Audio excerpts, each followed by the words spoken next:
આપણે જોજો વાણિયાના છોકરાને કોઈને હડપ કર્યો, વીછી કર્યો, કારણ કે ભોડા કસરવા જતા હરપ કરડે વીછી કરડે કે ને જે હરપના વીછીના ભોડા કસરવા જાય એને આપણે ને કરડે.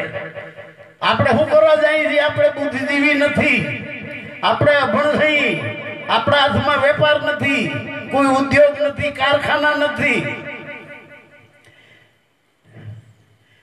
દિવ્ય ભાસ્કરમાં મેં લેખ વાંચ્યો કે હજી ભારતમાં એવી કોમ છે ઘણી. કેવી?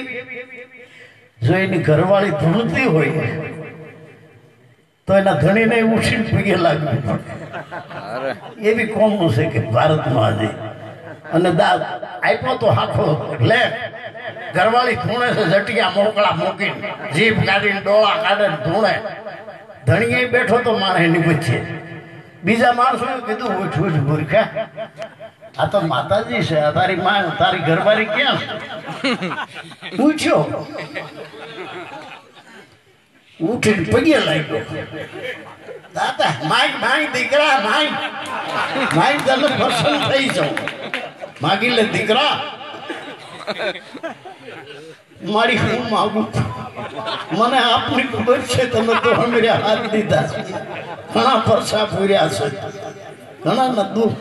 મને વસન થયો તો માં વાત કરું, જા દીકરા જા, મારું વસન છે. તો માં છૂટા ફેરા દો, મારે બીજું કઈ ન જોવે.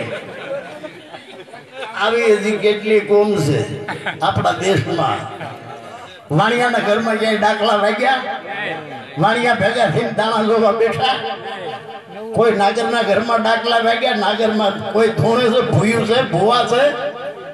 બીજો દાખલો હતો બની ગયેલો સીમાડાબાદ મેલડીમાંની હતી ખામ ઓલી ડેરી.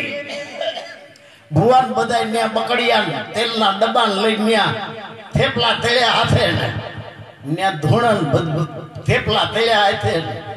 પણ ડેરીને માથે લીમડો, લીમડાની ડાળીમાં હુંપડા જેવડું મધ, નળિયામાં દેતવાના ટાંડા લઈને ધૂપ કર્યો, ધુવાડો ગયો મધ ને, અને મધ ઉડ્યું. ભૂવેને જ મળી 2000 ભૂવા આમ ને 2000 ભૂવા આમ, ધરતીઓ કાપી ગયા. હજી માણસ દાંત કાઢે કે માતાજી મોટી કે માખ્યું મોટી. આવા સંસ્કાર થાય તો હજી પાછા વળી જોતા નથી.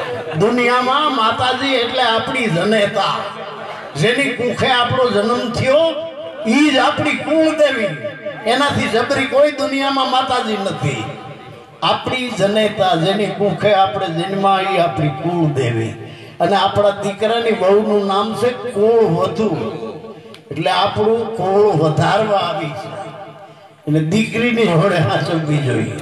જો એને પેટથી સારા છોકરા જોતા હોય તો એ બાઈના પેટમાં બાળક હોય ત્યાં લગી એને મેણા ટોણા ન મરાય, એને માનસિક ત્રાસ ન અપાય, એની કેપેસિટી ઉપર એની પાસે કામ ન કરાવાય. જો હારા છોડવા જોતા હોય તો જીજાબાઈના પેટમાં શિવાજી હતો. 9 મહિના સુધી રામાયણ જ્ઞાનના પુસ્તકો જ વાંચ્યા એને. કહેવત રહી ગઈ છે, જો એક નો હોત શિવાજી તો આપણે બધા હોત નિમાજી, આપણે બધા મુસલમાન હોત. આપણે બધાને મુસલમાન બનતા રોક્યા કોણે? શિવાજી. શિવાજીની માએ હાલરડું કેવું ગાયું? આ જો શશીના સંસ્કાર, ઘૂઘરા દાવણી પોપટ લાકડી બાવા ફેરવી લેજે આજ, કાલે તારે હાથ રેવાની રાતી બંબોળ ભવાની.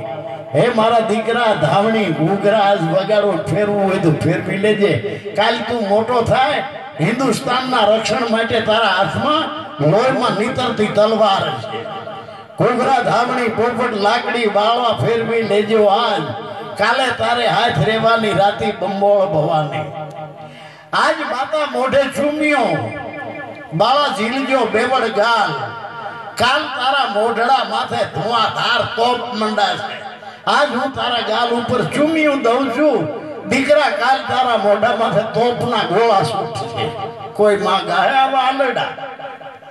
આજ માતાજીની ગોદમાં તને હૂંફ આવે છે આઠ પોર કાલે કાળી મેઘલી રાતે વાયુ ટાઢા તને મોત ના વાસે આવા હાલડા જાય આપણી ભાઈ પેટમાં બાળી છે શું કરશે ખબર છે આંબલીના કાયદા ખાટા હીવડા ખાય ભૂતળો ધૂળ ખાય અને હવે એમાંથી શિવાજીના જેવા જન્મે ક્યાંથી ખાતર જ ખોટું ભર્યું છે હાલડા એવા ગયા હુઈ જા ભૂતળો આવશે બાઘડો આવશે હુઈ જા ગઢો થાય તાલે ઝાડામાં શેકલું નીકળે તો પકડી જાય છઠ્ઠીમાંથી બીવડાય એટલા માટે શિક્ષણની જરૂર છે જો આપણા પેઢીનું પરિવર્તન કરવું હોય પેઢીને તારવી હોય તો સંસ્કારોમાંથી સારા સંસ્કારો આપણામાં ન હોય તો જે સંસ્કારી માણસ હોય એનો સત્સંગ કરવાનો અને એના વિચારો આપણા ભીતરમાં